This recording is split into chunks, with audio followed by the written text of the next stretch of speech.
కరివేపాకు చేదుకి కావలసిన పదార్థాలు. ఇలా కరివేపాకు తీసుకున్నాను. కరివేపాకు చేదుకి ఇప్పుడు వేప చేదు అంటే అందరికీ తెలుసు కదా. ఇప్పుడు కరివేపాకు చేదు కూడా ఇలా మూటుకులు మాత్రమే కట్ చేసుకోవాలి. ఇలా మూటుకులు కట్ చేసుకోవాలి. కరివేపాకు కాడల్ని ఇలా కట్ చేసుకోవాలి.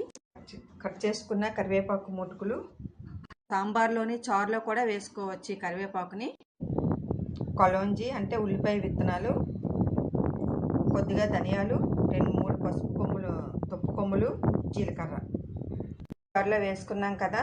ఈ దుంప కొమ్ములు చెదకొట్టి వేసుకోవాలి. మెత్తగా మిక్సీ పెట్టుకోవాలి. మెత్తగా అయిన తర్వాత ఇప్పుడు వాటర్ వేసుకొని మిక్సీ పెట్టుకోవాలి.